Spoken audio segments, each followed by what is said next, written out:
On travaille au quotidien avec la ministre de l'Éducation nationale, on travaille à la fois sur la lutte contre les stéréotypes à l'école, on travaille sur la promotion de l'éducation au respect et à la sexualité dans les collèges en particulier, on travaille sur la mixité des métiers et donc ça veut dire la mixité des formations.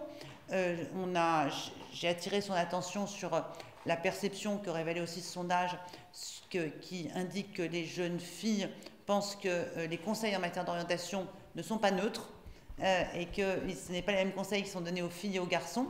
Donc la place de l'égalité dans l'orientation scolaire des filles et puis aussi tout ce qui est la révision des formations, en particulier des formations au métier, dans lesquelles on observe souvent que les métiers féminins, dans lesquels les filles sont plus nombreuses, ont des qualifications moins grandes.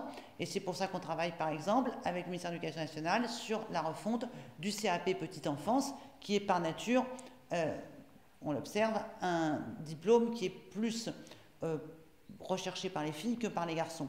Donc la revalorisation des formations où les filles sont nombreuses et mixité de toutes les formations. Aujourd'hui, les femmes se concentrent dans une douzaine de métiers. Il faut qu'elles s'épanouissent dans l'ensemble des professions, bien davantage qu'on ne le fait aujourd'hui.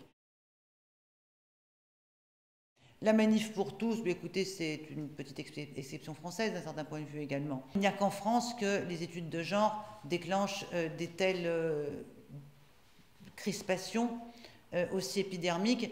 Il n'y a qu'en France que l'on voit des mouvements contester l'égalité entre les femmes et les hommes en décriant les études de genre.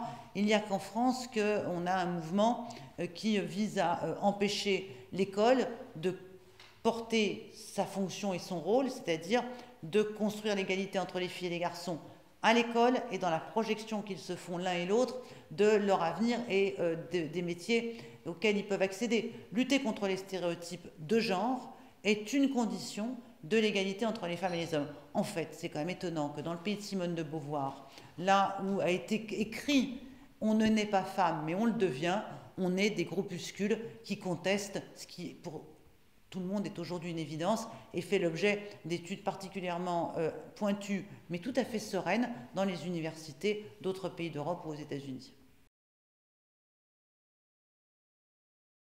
Pour ce qui est des droits fondamentaux dans les textes européens, j'y suis pour ma part extrêmement favorable.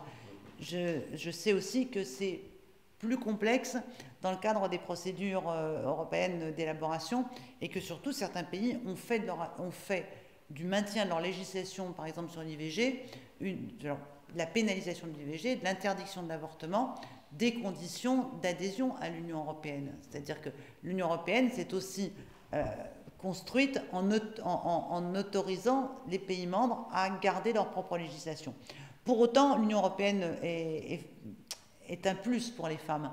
Le soutien dont ont bénéficié les femmes polonaises qui sont mobilisées contre le projet de restriction totale de l'accès à l'IVG, comme celui dont avaient bénéficié les femmes espagnoles il y a quelques années quand le gouvernement Rajoy avait voulu aussi limiter l'accès à l'IVG, c'est aussi un des effets de l'Europe dans ses bons aspects que de faciliter la circulation d'informations, la porosité, la fluidité entre les unes et les autres. Moi, je suis allée en Pologne, j'ai à la fois rencontré mon homologue polonaise au mois de juin et les associations qui défendent les droits des femmes en Pologne, et je les encourage. Et on était la semaine dernière tout ensemble à Paris à l'occasion d'une journée de travail en gros des plannings familiaux de tous les pays d'Europe. Donc, la vocation de l'Europe à soutenir les droits des femmes, elle est pour moi incontestable, et pour autant il faut encore progresser dans la formalisation de ce soutien que l'Europe peut apporter aux droits des femmes.